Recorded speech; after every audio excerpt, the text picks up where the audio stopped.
First off, I hope all of you and your loved ones are safe and healthy during these unprecedented times. This pandemic has touched every part of our daily life, including our economy.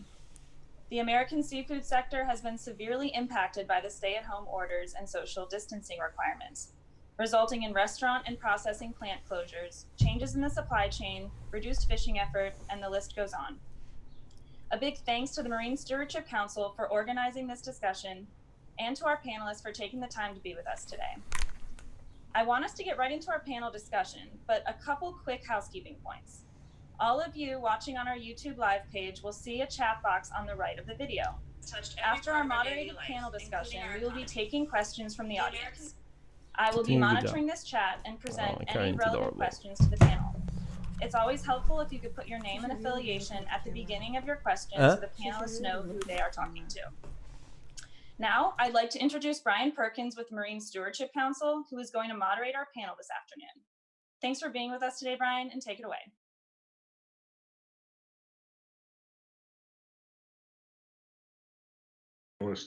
Representing East Coast, West Coast, and a resource expert. The seafood industry, the U.S. seafood industry represents about $212 billion in total sales, and it contributes $100 billion to the GDP and supports more than 1.7 million jobs across the country. And it's a sector that has been severely impacted. On March 27th, the U.S. House of Representatives passed a bill which includes $300 million in relief, but that's far short of the $4 billion that the industry sector was looking to get. And hopefully in ensuing bills, there will be more. NGOs, including the Marine Stewardship Council, have been rallying around the seafood sector to support and encourage consumers to buy and eat seafood while staying at home.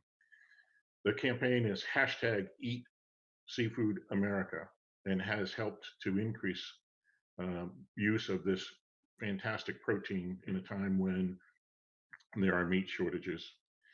The panelists today are all experts in their area. We have Dr. Frank Ash from the University of Florida. We have Ben CONNIFF from Luke's Lobster in Maine, an integrated company. And we have Julie Decker from the executive director of the Alaska Fisheries Development Foundation, and also a commercial fisherman and boat owner. Welcome all today. Shall we get right into the discussion, or is a congressman here? The congressman has joined. Okay. Before we get to our panel, we've been joined by Congressman Derek Kilmer, who represents a coastal district in Washington State, and whose fishing industry is an important part of their local economy. Congressman, we appreciate your leadership on these issues and for taking the time to talk with us today. Thanks so much. Apologies for being a minute late. I had a bit of a Zoom problem. So I'm Derek Kilmer. I just want to start by saying thank you for being part of this briefing. In the midst of the most challenging health and economic situations our nation has dealt with in our lifetimes, your commitment to growing our sustainable seafood economy is more important than ever. And your participation today is a testament to how critical this is. Everyone participating virtually, everyone on your screen, from small business owners and elected officials to environmental champions, everyone has a reason that we care deeply about the future of this industry. And as Carolyn mentioned, for me, it's the countless fishing dependent communities that I represent, whose identities and economies are defined by seafood. It's the workers and the families that rely on this industry. And unfortunately, the ongoing COVID-19 pandemic has dealt a significant economic blow to businesses throughout our seafood supply chain and to the communities that depend on them. And this comes on top of the significant challenges they were facing before this crisis, including ocean warming and acidification that has significantly impacted wild stocks and shellfish aquaculture production alike, to trade policies that have limited access to Asian and European markets and harmed our competitiveness. And it's for these reasons that our seafood industry was one of the first sectors to really feel the impacts of this virus, long before the state of Washington adopted a stay home, stay healthy policy. So for me, there's been and continues to be a sense of urgency about getting some targeted relief to those who've been hardest hit. And that's why I fought to include the $300 million in direct relief for fishing and shellfish businesses impacted by the COVID-19 crisis in the CARES Act. But honestly, that is a fraction of what's needed to provide meaningful support to folks in this industry. So I'm continuing to push for an additional $1.5 billion in future relief bills. Additionally, I and others are fighting for dedicated funding for the US Department of Agriculture to purchase domestically harvested and processed seafood products and to distribute them to local and state and national nonprofits that are in the process of providing food to hungry Americans. And unfortunately, in the midst of this pandemic, there's far more hungry Americans. So there's potential really for a win-win there. And then finally, I'm working to ensure that the other economic relief tools like the Paycheck Protection Program better fit the needs of our fishing dependent industries. Recognizing that the current 8 weeks of loan forgiveness is not nearly enough for the industry to rebound after this crisis, I introduced a bill that's bipartisan called the Paycheck Protection Program Extension Act to extend the terms of loan forgiveness and allow borrowers to easily renew their loan, to continue to retain their workforce, and to cover basic operating costs for the full duration of this crisis. Following the passage of the HEROES Act this last Friday, it's clear there's still a ways to go to secure the dedicated support that's necessary to ensure our nation's iconic seafood industry survives this unprecedented challenge. And that's why today's conversation is so important. So let me just end where I started by saying thank you for your partnership and your leadership and for your dedication to ensuring that this remains a priority. And a special thanks to CAROLYN for helping to organize this event and for inviting me to join today and for her kindness and patience with me showing up a minute late. So thanks, everybody. Thank you very much, Congressman. We appreciate your time and your leadership again on all these issues. Brian, why don't we go back to you so you can get to introducing the rest of the panel. Thanks, Okay, great. One more comment. In the United States, 83% by volume of the fisheries in the US are certified as sustainable by the Marine Stewardship Council. Just a testimony to the great work that the industry does and that the management system has done. Let me start by introducing Dr. Frank Ashe, who's at the University of Florida. Dr. Ashe, do you want to speak? Yes, I'm honored to be invited to be on this panel. I work with seafood production, both from fisheries and aquaculture, and follow it through the supply chain to the consumers. And for a researcher, this is really interesting times, and we are learning a lot about the seafood market that we didn't know. But unfortunately, also with the price that a lot of people get displaced and have challenges that are unprecedented. Good. Next, we have Ben CONNIFF from Luke's Lobster in Maine. Hi, everyone. Thank you so much for having me here, for listening to what we have to say. Luke's is a just over 10-year-old company. We're a vertically integrated restaurant group, buyer, processor, and a CPG brand. So we're buying seafood directly from fishermen and handling it all the way through the process to get to the consumer. We have 40 restaurants internationally, 9 cities in the US, and then 3 countries abroad.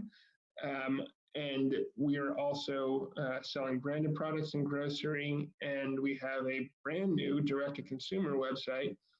COVID-19 initially slowed business and then completely shuttered our restaurants, then our production facility, and has left us in a place of great uncertainty, where we're talking to our fishermen every day and saying we don't know exactly what is going to happen to this industry in any of the verticals where we exist and where we partner with others. So really happy to be here with everyone on this panel discussing these issues.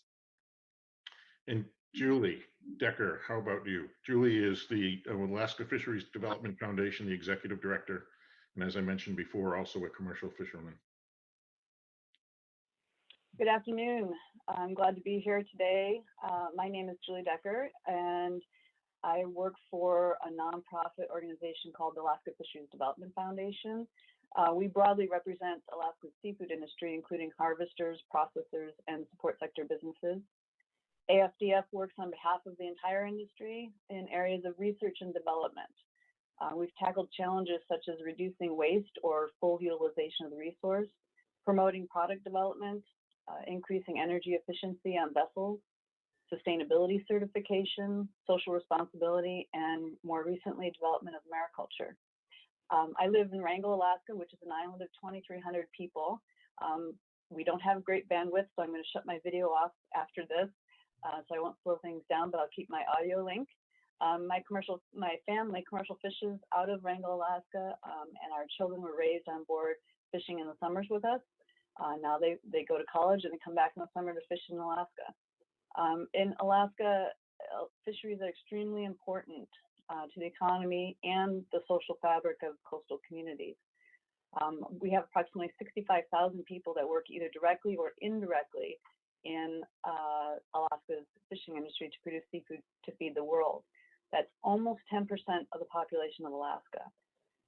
And as COVID-19 has raised awareness about critical infrastructure industries that feed the world, both the industry and the public understand now more than ever that the seafood industry has a special responsibility to operate both safely and sustainably. Thank you.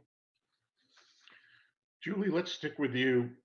Have you been able to make any changes to your business and operation to sustain your business during this time, such as direct-to-consumer delivery or otherwise? I mean, the salmon season is just starting. How is that going to be impacted? Yes, the salmon season is going to be immensely impacted. In Alaska, our remote setting and our small population that's spread over a large geographic area has been both a strength and a weakness in helping us fight against the pandemic. The remoteness has protected Alaska so far, but as the state begins to open up all businesses and more workers travel to the state into remote communities, which is where the fishing industry operates, the limitation becomes the medical capacity of these remote communities. So that becomes a weakness. And this has been an area that the industry has supported implementation of very strict protocols, both on the shoreside processing sector and on board commercial fishing vessels. We have approximately 9,000 commercial fishing vessels in Alaska, and 8,500 of them are 60 feet in length or less. So the industry has worked really hard with the maritime medical industry, actually, to adopt a special set of protocols for these small independent vessels to allow them to operate while still maintaining the safety of the communities. And the state of Alaska has adopted these guidelines in Health Mandate 17. Additionally, the state has revised protocols in Health Mandate, Health Mandate 10, which requires travelers to quarantine for 14 days. Now that has been revised to include some enhanced protective measures for seafood processing workers, things like multiple tests and monitoring during the quarantine period. So we recognize that this takes an all hands on deck approach, and the industry as well as the state are implementing extremely precautious measures, but they are very expensive and they are going to reduce the efficiency of the industry. So far, the signs are the protocols are working, but we don't know what the total cost is going to be to the industry. So that's a big one to keep in mind. Thank you, Julie. Dr. Ash, are there any potential ecological impacts on U.S. fisheries as a result of state closures and social distancing, in your opinion? That's one of the few places which is actually not very negative, in the sense that US have probably the best managed fisheries in the world, and as such, it will not result in any overfishing. And for some species, they actually get a holiday, so you can even expect stronger recruitment next year. So the ecology side, that's one of the few things that there's not any really great and grave concerns. Great, thank you. And Ben, to you, you spoke a little bit in your introduction about the impact on your business that COVID-19 has had. Can you further expound on that? Yes, absolutely. So we're in normal times privileged to touch so many different parts of the seafood industry, from serving restaurant guests directly to having our own processing facility to interacting with fishermen at the docks. When something like this happens, we get to see how that touches every one of those individuals. So, we get to see kind of the reverberation of a restaurant closing, and 70% of American seafood is consumed in restaurants. There's still kind of a hesitancy with home cooks, which is, we think unjustified, but nevertheless a hesitancy to cook seafood at home.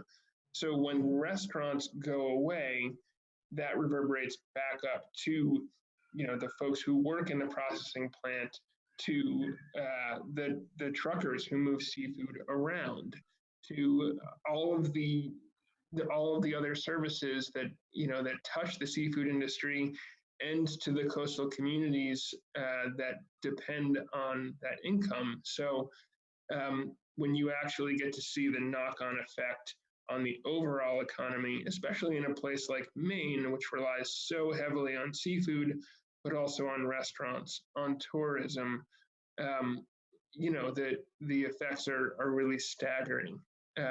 So we've certainly seen that in our business. Revenue disappeared very quickly, and we are in a position of just doing everything we can every day to pivot so that our fishermen can continue to fish and know that when they come back to shore, there's going to be somewhere for their seafood to go. Thank you. Julie, can you talk about the socioeconomic implications on the seafood sector if state closures continue longer term?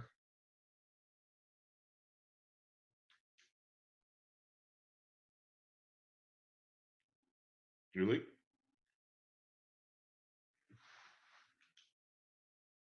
Hi, Julie. You seem to be muted still.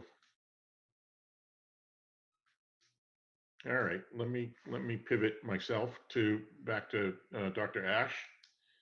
A large percentage of seafood consumed in the U.S. is imported from abroad. How is COVID-19 affecting seafood imports? And what does that mean for U.S. seafood processing and seafood demand? That's a really important question, because we don't have hard data yet, but what we do know is that the US seafood market is really segmented.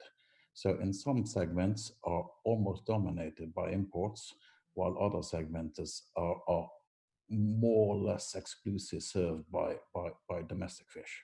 And as Ben alluded to, for something like lobster to the restaurants, they are almost completely dependent on restaurant chains, while the large volumes of the big volume fish coming from abroad, like the salmon, goes almost uninterrupted.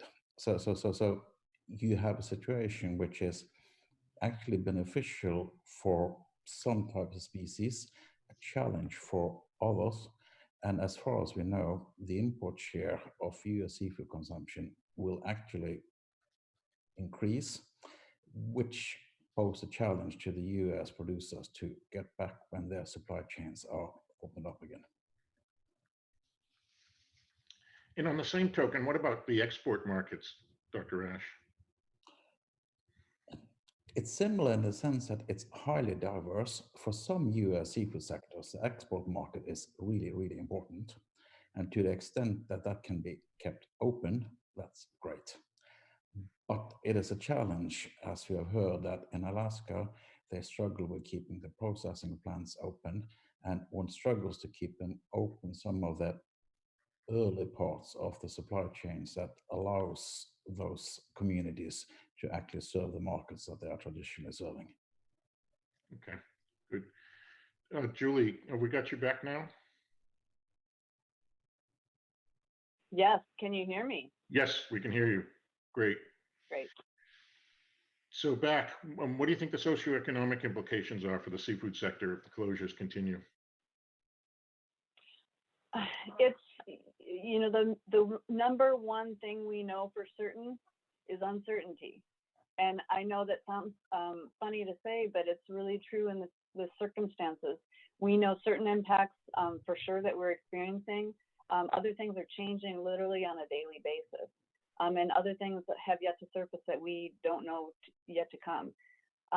So we know there's tremendous additional costs to working safely, things like testing and quarantining and changing workspaces.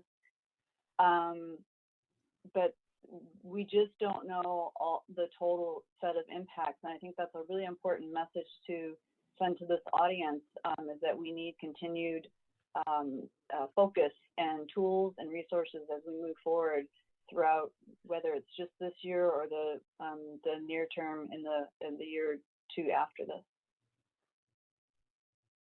Okay, thank you. Ben, since you represent all of the areas, including processing, what kind of changes have you had to make to your processing facility in terms of social distancing, number of employees, throughput, and what are the changes that are happening there? We have just restarted production just in the last few days, and I'll tell you, it's drastically different. You know, we're used to having a large number of teammates working shoulder to shoulder, picking, you know, lobster claws and knuckles. And, you know, now they need to be at least 6 feet apart. They're wearing a ton of additional PPE. There are, in some cases, physical barriers that we had to construct between people, and just our ability to get people to come to work. You know, many people are either you know, particularly susceptible, and so shouldn't be coming into a situation. You know, others have folks at home they need to take care of. So we have a much smaller team. We're much less efficient. Our costs are much higher, and you know, we're running through maybe a quarter as much volume in a given day as we normally do. And the, you know, a very immediate effect of that is, you know, we initially thought, okay, if the price of lobster at the shore goes down because of demand, well, we'll be able to reduce the price that we can charge our restaurant guests when we reopen, and that will continue to move more volume and keep the wheels turning. And then when we got ready to reopen production, we realized, well, that's not actually the case, because the inefficiency and the additional cost of processing now is going to suck up all of that value that we could have passed on to a restaurant guest. So it continues to kind of be a logjam there, and you know, we are one of the lucky ones who even can produce. You know, many facilities can't even be open right now, and that's the connective tissue between fishing and between consumers, and especially if we want to see more consumers cooking seafood at home, the processing and getting seafood into a state that is simpler to prepare is critical. And expanding on that a little bit, how long term are you viable at those production rates? That is back to what Julie said. It's entirely uncertain. You know, we're only a few days in, so we're monitoring very closely. But to say it out loud, you know, the team that we've had employed here for years and years is already drastically reduced. So many people are on furlough. You know, our corporate team is a shell of what it was, and every cost that we could possibly cut throughout our entire chain has been cut. So you know, while I don't have a clear answer to that, what I can say is we are in survival mode. You know, the thought of thriving is far off. And again, when you think on even the knock-on effects of all of those folks that are no longer working for us, it's significant. Thank you. Julie, I know that you're a strong advocate of sustainability. We know that sustainability is written into the Alaska state constitution. What impact do you think COVID's having on sustainability? Is it still an important focus for you? Thanks, Brian. Yeah, sustainability continues to be a very strong and important focus for Alaska. We don't really expect COVID to impact sustainability in a negative way. It's more sort of the efficiency of the industry and the cost, so sort of the business side. But sustainability will continue to maintain a strong focus for Alaska for sure. Thank you. Dr. Ash, what do you think the result of a crisis like this will have on consumer long-term motivators towards sustainability and responsible fishing? That is very, very hard question, since nobody knows what the world is going to look like in a year or two.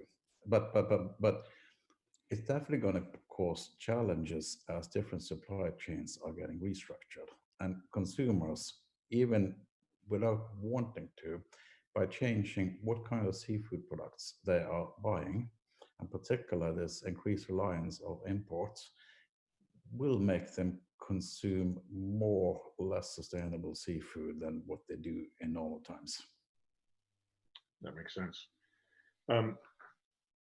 We've learned that consumers are stocking up on canned seafoods, predominantly tuna, while staying at home, and that overall frozen and fresh seafood sales are up in the last few weeks.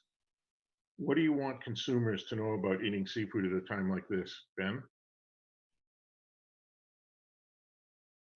I think that's really an important thing to point out, and it's also a good opportunity to correct some longstanding thoughts about frozen and canned seafood. And to be fair, people's impressions of frozen seafood at the time they were created were probably accurate, because freezing seafood in the old days could really damage it. But the technology that we are now able to use when freezing, we, for example, use a liquid nitrogen tunnel. It rapidly freezes and it preserves the quality of seafood so incredibly well.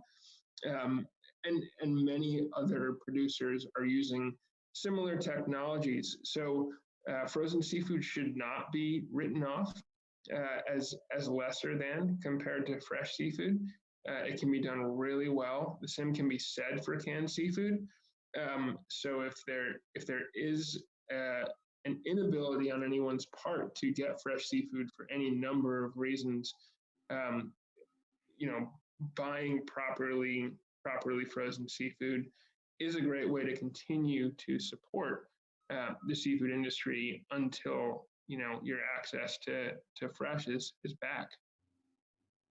That's great, Ben. And sticking with you on this one, can you comment on how COVID affects your company's sustainability efforts? Yes, I think Frank and Julie both were right that the underlying sustainability of fisheries should not be negatively affected, but for a company like ours and many others, we have sustainability built into our corporate DNA, and also, in normal times go above and beyond in efforts to support it. So we have a separate charitable arm called the Keeper Fund, which generated donations and spent money on supporting sustainable initiatives on our coasts, whether that was looking at the carbon footprint of the lobster industry, or it was hosting ocean trash cleanups, or any number of things that actually helped financially to support efforts that would bolster the sustainability of the coastline. And obviously, in a situation where we're fighting for survival, that that if not disappears entirely, it certainly gets slammed the brakes on it, because those resources are not available. So while I don't think fishermen are suddenly going to throw over their sustainable management, there is certainly an extent to which companies in America that had resources to support sustainability won't be able to do so. Great, thank you. Carolyn, do we have any questions from the audience? Yes, we do. Let me pull up one. We have one from Chris Young from Senator Coon's office, asking, how effective do you think NOAA's $300 million in fisheries assistance will be in helping the industry, and how much more assistance do you believe is needed? All right, let's have both Ben and Julie answer that, but start with Julie.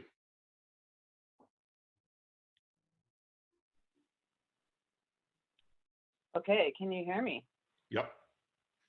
Great. $300 million for the nation's seafood industry, including charters, charter fisheries, harvesters, processors, is really, it's a nice sentiment, but it's a drop in the bucket, quite frankly. So hopefully it's used wisely, because we need to stretch it as far as possible. But I think most of us on the call hope that there's a continued focus in additional relief efforts on the industry and the needs, particularly in the area of the cost that the industry is bearing right now to be able to operate safely. And food production is critical, so we need to keep operating, but we are shouldering significant costs. And Ben, how about from your perspective? I would echo everything that Julie has said. I'm not the best numbers person, but I can definitely tell enough versus too little, and that's been across the board, not just seafood, but there really is going to need to be significantly more support to keep these gears turning, and a recognition, without being a broken record here, of every player in the seafood game.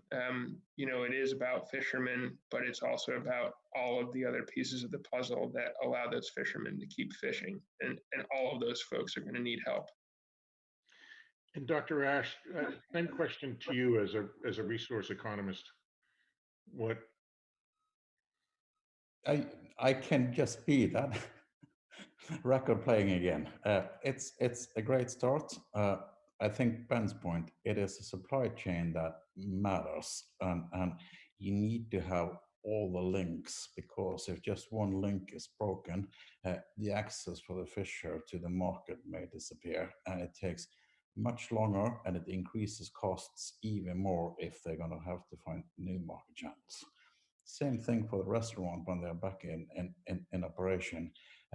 Where can they get product from? And if their own supply chains are broken, that's still going to create new challenges. Even if it's slightly out of turn, I also like to add to your question for Ben for 2 minutes ago when he spoke about frozen seafood, that for consumers buying seafood, it's great that they buy seafood, but it do matter to some extent where they go and buy that too, because local fishermen have been serving local fishmongers and local restaurants to a much larger extent than they have been serving the big retailers. So if you take an extra stop on your shopping round and actually go to a fishmonger rather than going to a big retailer, you are doing more good for the supply chain all the way from the fisherman to that fishmonger. That makes perfect sense. That makes perfect sense. Another question, Caroline?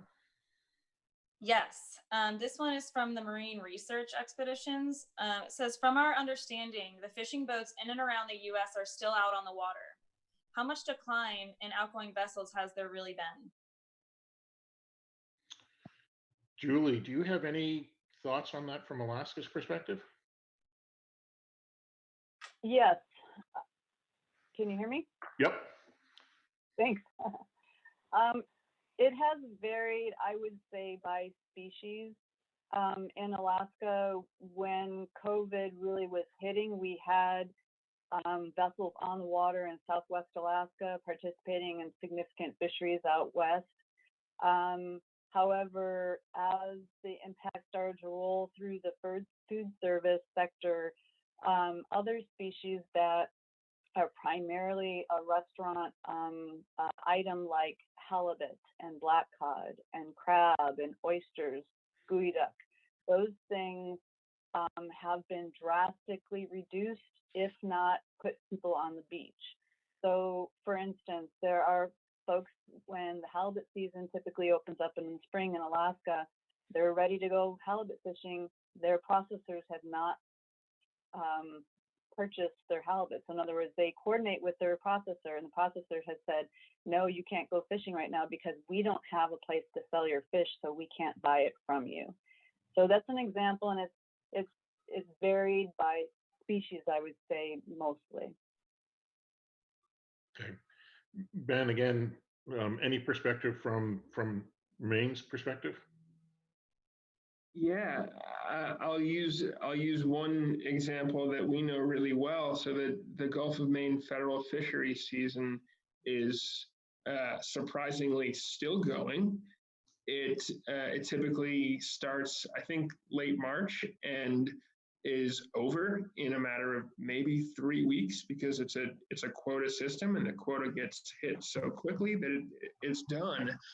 And we have lobstermen who also go for scallops. So we said, we'll buy your scallops, we'll sell them online, and we told all of our audience online, you better order this week, because by next week the quota is going to be hit and the fishery is going to be closed. And that was 6 weeks ago, and it's still going, because so few people are going out because they don't have buyers for their scallops, that the quota hasn't come close to being hit yet. And now we're in another situation where our lobstermen are saying, look, we know your restaurants don't sell halibut, but we need you to find a place for our halibut. We need you to buy halibut right now, because they want to go out and they want to fish, but the local restaurants that would normally buy that halibut aren't open. So we're trying to fire up our e-commerce system next to move that halibut. Great, thank you. Next question, Caroline. Yeah. So this one's a little bit more technical. So Brian, you might have to help translate if I butcher it a little bit. So it's a question for Ben from Seth Jenks with Trinav Fisheries Consultants. And it says, do you find that vertical integration has shielded you from the impacts of COVID? Does the company feel added pressure to aggressively fish? Ben? Yes and no. So it has shielded us to the extent that if we were only a restaurant business, that we're not connected to the rest of the supply chain, our entire company would be completely turned off right now. And that's not the case. We have some great retailer relationships with folks like Whole Foods, who continued to buy inventory that we had and allowed us to turn what was going to be restaurant inventory into grocery inventory. So that really helped to keep us alive. On the other hand, being a processor, we're going to feel all of the negative effects that processors are going to feel. And being a buyer that runs some buy docks, we're going to feel all of the negative effects that dock buyers are going to feel. So in that sense, we're getting hit in the same way that the 3 or 4 different types of company are being hit, as opposed to being hit just once. But I do think ultimately the last benefit for us is just the ability to have a transparent relationship with fishermen and to understand what's on their minds and what their needs are and how that interplays with ours, and to be approaching this whole crisis as one community, as opposed to just an isolated link in a chain. So on the whole, I'm certainly glad to be here as a vertically integrated part of the seafood industry and not just a single link. Great. Caroline? Yes. We have a question from Casey and Senator Fine. Given the reduced demand for seafood, do you find the fishing production has slowed at the same rate?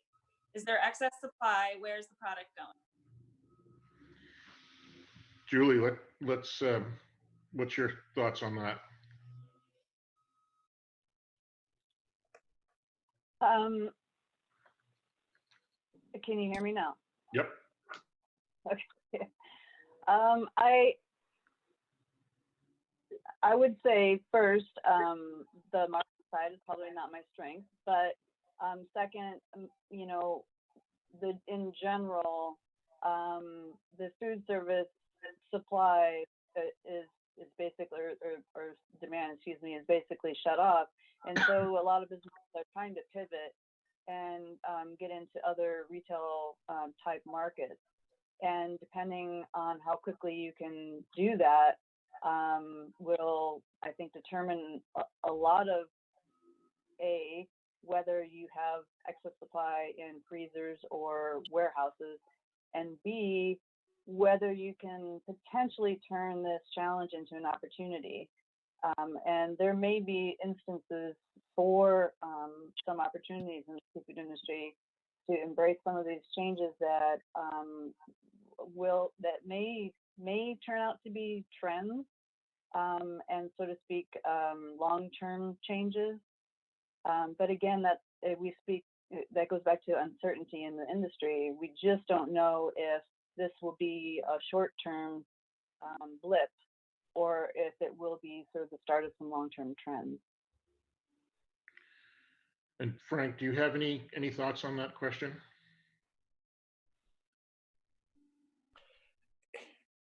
I think it is a real hard one because it's basically so uncertain that you don't know where it's going. But all reports says that there's some people out there who's been really lucky and they've been serving markets that still are going strong. There are some people who don't harvest at all.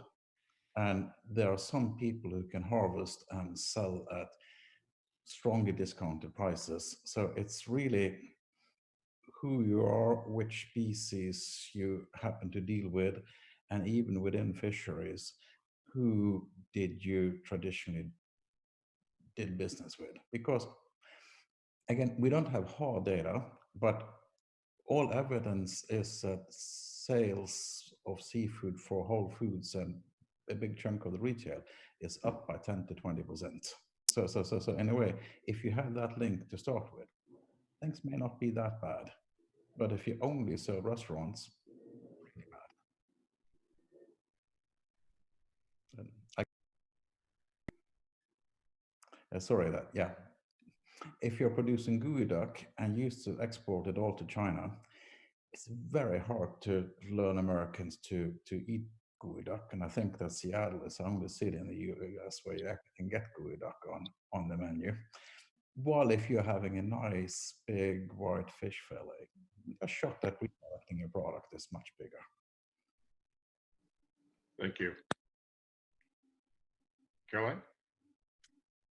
Yes, and before we get to our next question, we actually have Alaskan Senator and Senate Oceans Caucus Co-Chair Dan Sullivan, who has joined our call and is going to say a few remarks. Alaska's fisheries are not only economically significant, but have a large cultural importance as well.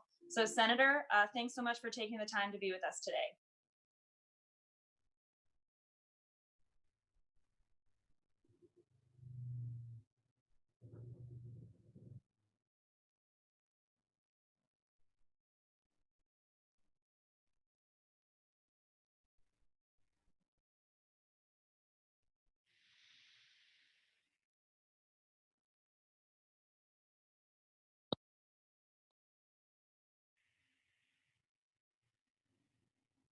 Okay, looks like the senator might be on mute. So Brian, why don't we get one more question to you, and Sure. we can try and get the senator after that question. So one is, so what changes in the seafood industry caused by COVID do you think might be permanent? That's a great question, and I'm going to throw it at Ben to begin with.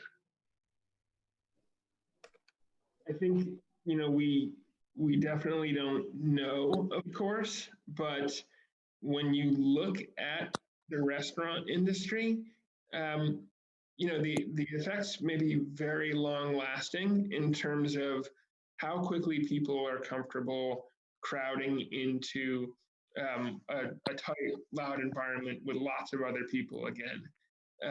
So restaurant volumes could be down for a long time, particularly in the higher end sit down restaurants that a lot of sustainable seafood goes to. And even if guests are willing to come back in volume, a lot of restaurants won't be there. They'll already be gone and not there to serve them. And that's what's one of the really crushing things about all of this is, your favorite restaurants, a good portion of them aren't going to come back.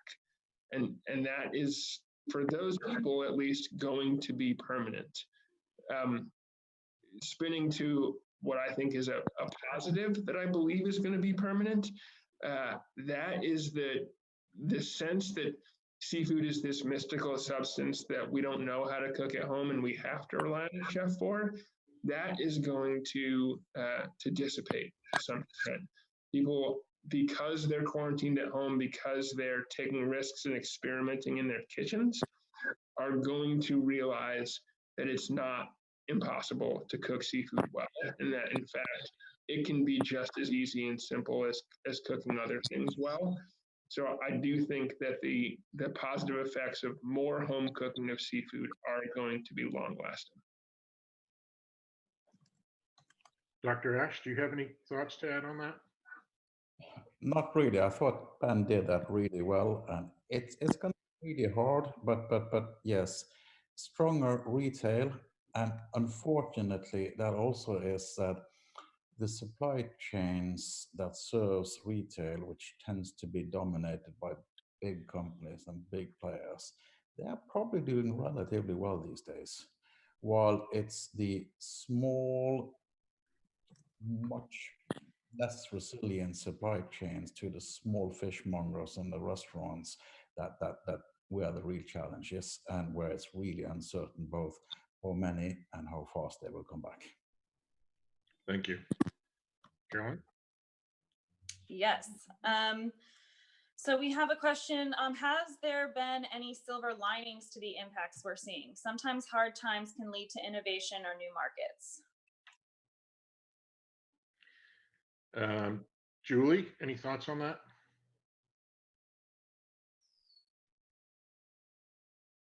Yes, I think there are a number of potential areas of opportunity. Ben mentioned it earlier, just the fact that Americans are purchasing and cooking more seafood at home is really an excellent opportunity. Many of them can get a new experience potentially with frozen seafood at a time where the quality of frozen seafood is so much better than in the past. So you can get very excellent frozen seafood and learn to prepare it in your kitchen. And those may turn into some long-term consumer trends in the future that could be very, very beneficial to the seafood industry. Another one that comes to mind is direct-to-consumer sales. So ordering online, seafood online, those kinds of things. And we've seen quite a few smaller companies make the pivot pretty quickly to enhancing that part of their business. So there are some opportunities out there. Great, thank you. Caroline? Yes. We have someone asking about the impacts of the broken supply chains.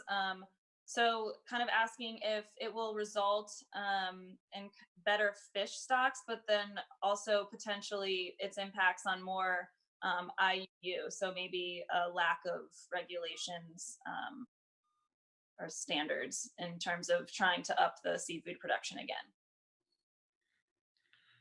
I'm going to put you on the spot, Dr. Ash. Any thoughts on that? Yeah, I don't think that it's going to lead to more unsustainable fishing in the US at all, because Coast Guard is still operating, the management system still works, and actually most US seafood companies are fairly wholly committed to being sustainable. But it is a challenge that you're opening up new opportunities for imports. And we do know that just by switching to imports, it becomes at least riskier when it comes to sustainability. And to the far, or to the extent that we can document it, sustainability goes down. But again, it depends on which country the fish comes from and so on. But yes, it may well be that somewhere out in the world there sits some people and regard this as an excellent opportunity. And we don't know yet whether global demand for seafood have increased or whether you're just seeing reallocations of trade patterns. But that is what's going to determine whether this leads to increased IUU fishing. It should also be said that if global demand actually is down, that's the only positive ecological effect that may come out of it, because in countries that do not manage their fisheries very well, lower demand and less fishing effort may actually be good for the fish stocks. But for a country like the US, when we're doing a pretty good job, that effect will be there only to a very limited extent. Thank you. Caroline? Yeah. So we have a jobs growth question, I guess, kind of relating to blue economy. So job growth is going to be a big topic once we start rebuilding our economy. How important are jobs related to the fisheries sector to each of your local communities? Julie, you want to start? Yeah, sure. As I mentioned in I think my opening comments, for Alaska, the seafood industry, as far as a jobs producer, is really, really important to the state. Roughly 65,000 jobs are either directly or indirectly supporting the seafood industry and production of Alaska seafood. And that's out of a population of just over 700,000. So we almost have 1 in 10 people in the state of Alaska working in the industry. So it's very critical to the state in general, and particularly to coastal communities. It's not only one of the main sources of economic prosperity in the coast, but it's also really deeply connected to the social fabric. Children many times grow up either fishing with their parents, or once they're in high school and old enough, fishing with friends or family members. And it provides a set of skills that help them in the workforce, no matter where they go and what they do. So it's a tremendously important industry to Alaskans. And Ben, do you want to take a poke at that as well? Yeah, Maine is in a very similar situation to Alaska, in that so many people are supported by fishing here, and then all of the other important industries are tied to it. Tourism and hospitality are major sectors of employment here, and that's because people travel from all over the world to come to Maine to eat a lobster. So it really is woven so strongly into our fabric, and one step beyond that, the fishermen and the people working in hospitality and tourism are the ones doing the purchasing of everything else here. So it all flows into a message of, without these fisheries, it's difficult to imagine what Maine could even look like. Thank you, Ben. Caroline? We have a question from Chris Burke with Congressman Keating's office. And as some other countries in Europe and East Asia are opening up, is there evidence that exports to those markets are rebounding? Let's go with Ben again on that one. Lobster is a big export, or had been. To the best of my knowledge, we've not seen a rapid uptick there. You know, as a company that, you know, we have international restaurants in Japan, Taiwan, one that was planned for Singapore. You know, those restaurants are still really just trying to come back to life, and still doing way below projected volumes. So they have not come back to us asking for an immediate resupply. And that restaurant that was planned for Singapore is still on indefinite hold. I think in part because a lot of these countries continue to see resurgences, you know, coming unexpectedly and quickly, resulting in reclosures, you know, after what seemed hopeful initially. So I don't think we've seen much of a resurgence of the export business yet. There's also the problem of transportation. The transportation links are down with what many folks may not know is that much of the passenger planes carry cargo as well. And with passenger flights down, there's a huge decrease in cargo space available for transporting the seafood. Dr. Ash, any thoughts on that as well? Do you have any research that shows anything different? Differentiated. We haven't seen much upticks in most places, but there are certain reports that China is importing more seafood, and there are European countries that are shipping more to China. There's something called the European Seafood Observatory that keeps track of it, who provided that kind of data. And also the logistics is very uneven because, yeah, a big salmon company may have long-run charters with pure cargo plane that don't go with passengers. They are able to operate almost as normal. It's the small guys who are shipping the seafood on the passenger planes and who get burned. Yep. Thank you. CAROLYN? Yes. So in terms of workforce, are you seeing frustration and them wanting to get back to work, or are they worried about getting sick and wanting to stay home? Ben, why don't you, again, being vertically integrated, why don't you take that one? Both.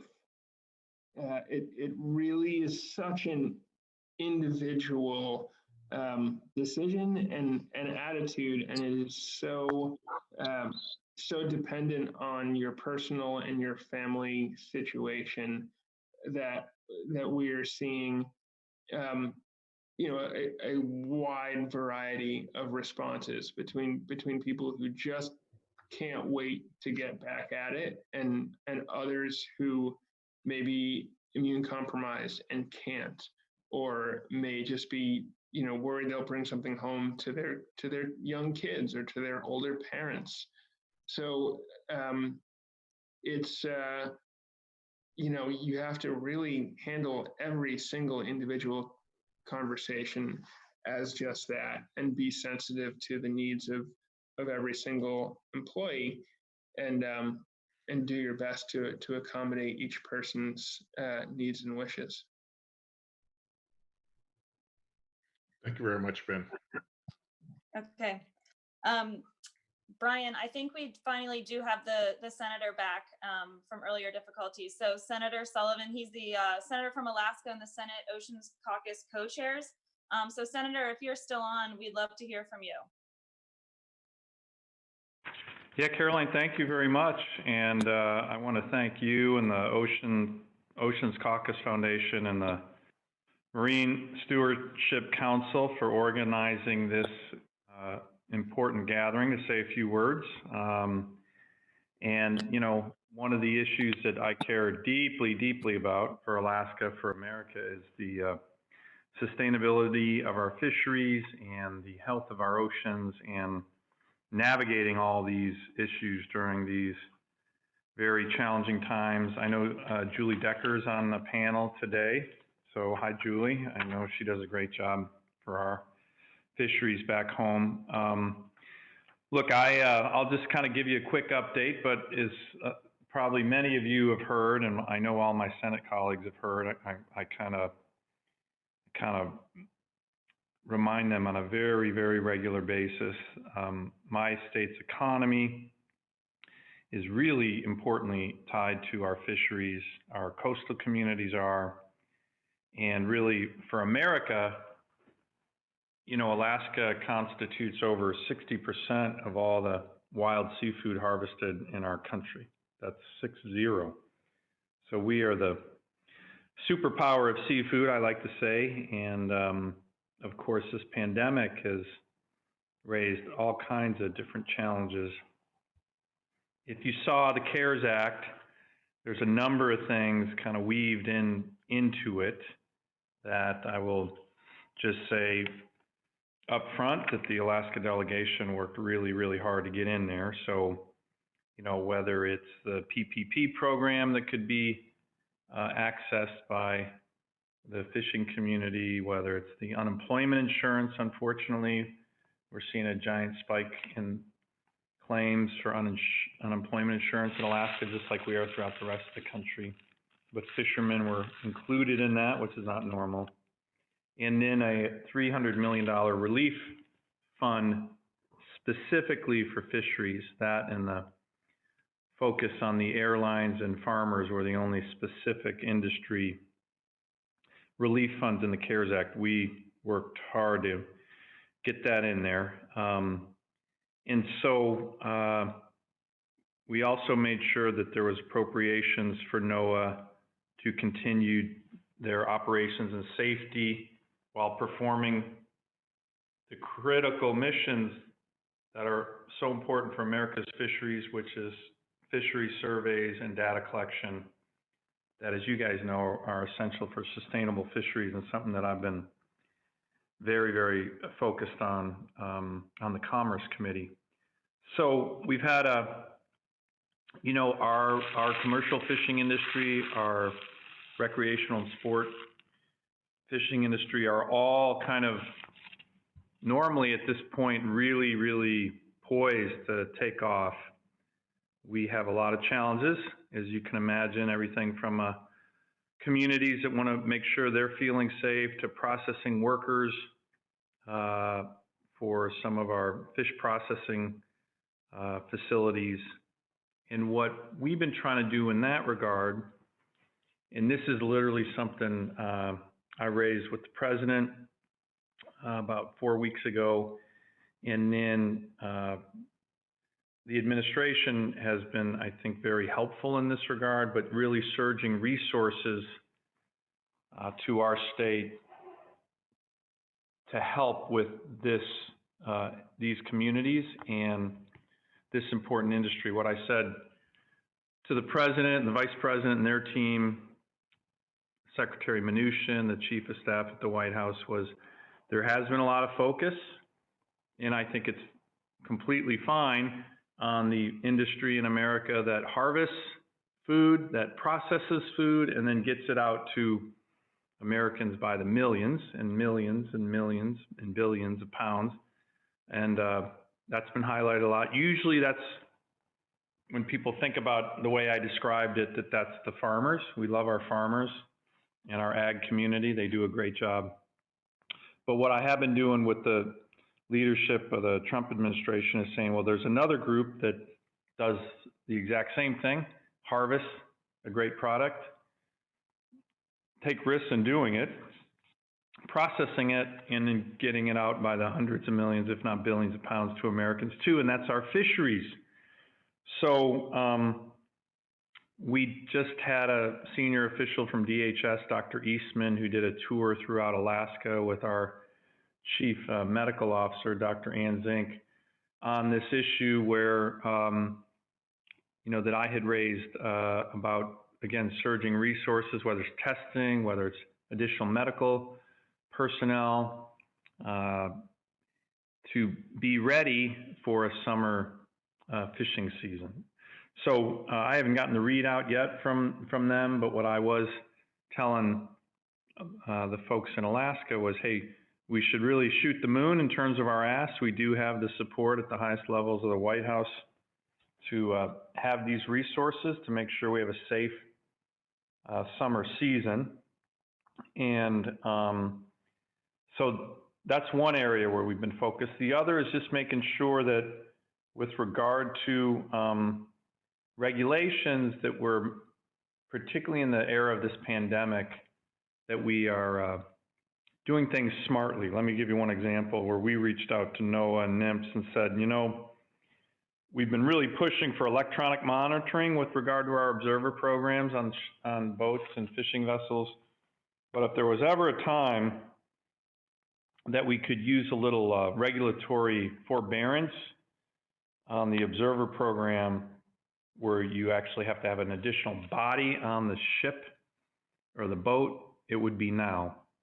We have received that, and that was, you know, an issue that we raised, my team raised, because we thought our fishermen might be being put to greater risk of infection due to non-quarantine observers. And so NOAA is going to continue to look at that relaxation of that reg as we get through this pandemic. But right now, I think they've certainly made the right choice.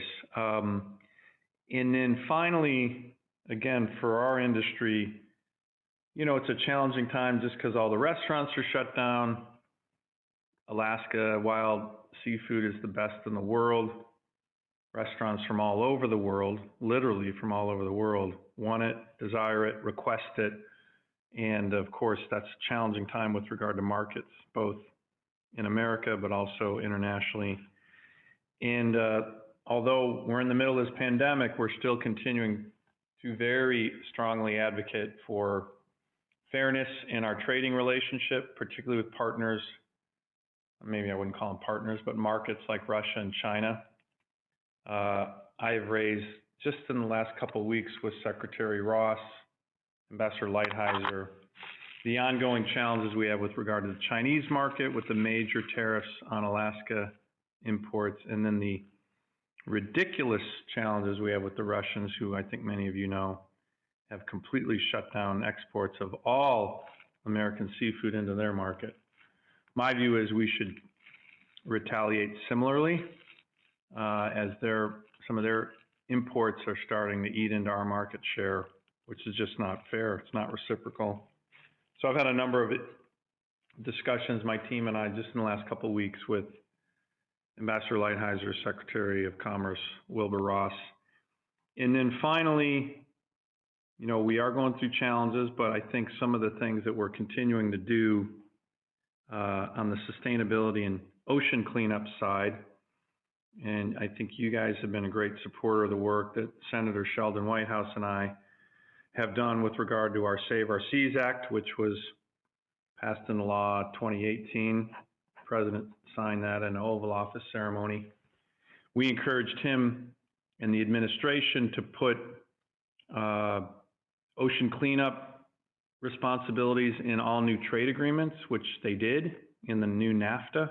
Didn't make a lot of press, but to this administration's credit, there's a section on ocean cleanup in the new NAFTA. And then the Senate in January, really before the pandemic hit, unanimously passed Senator Whitehouse's and mine Save Our Seas 2.0. We checked with the Congressional Research Service. They said it was certainly legitimate to call that the most comprehensive marine and ocean debris cleanup legislation ever to pass out of the Senate. So, matter of fact, Senator Whitehouse and I just had a good discussion about this a couple of days ago. Right as the pandemic was hitting, I was over meeting with the House leadership to try to get them to move our bill. We think this would be a really good bipartisan accomplishment. And the Trump administration worked with us to write it, so they're going to be very motivated to sign it. And so we're hoping we get this over the goal line here as we get through this pandemic. We still got to be able to do things like keep our oceans sustainable and clean.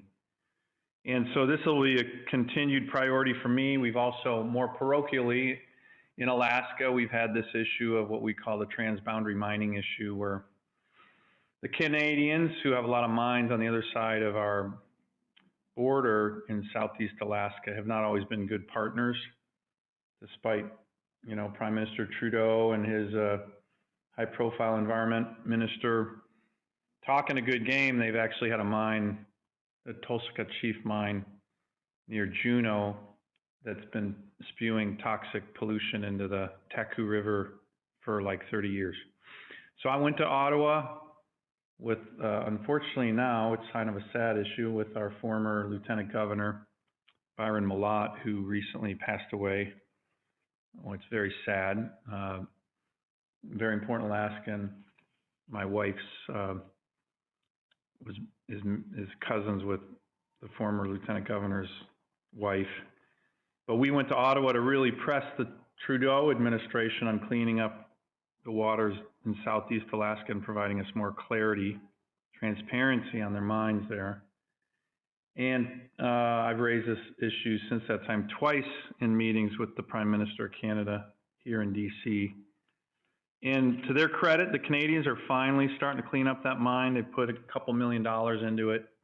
And again, we think that that's positive. So we'll keep working these issues.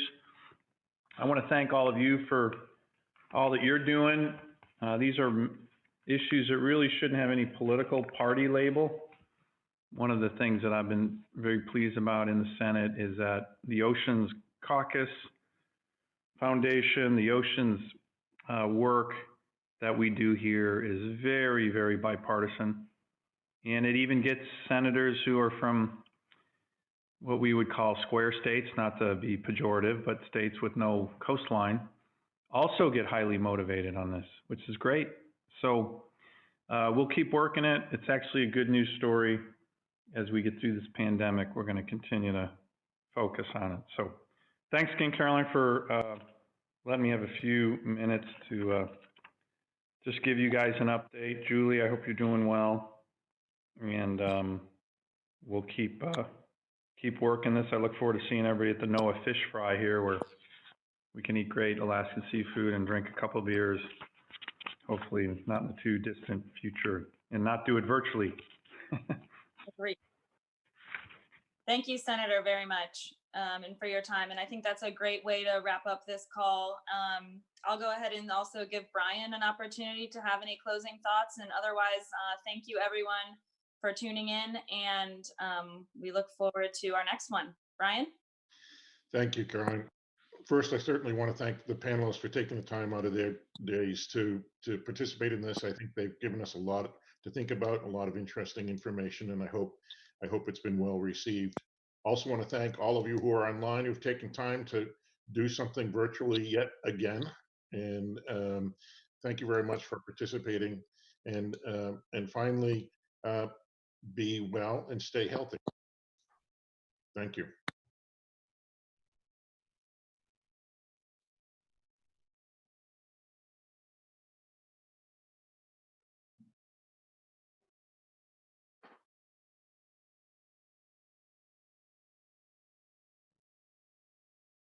A second, guys.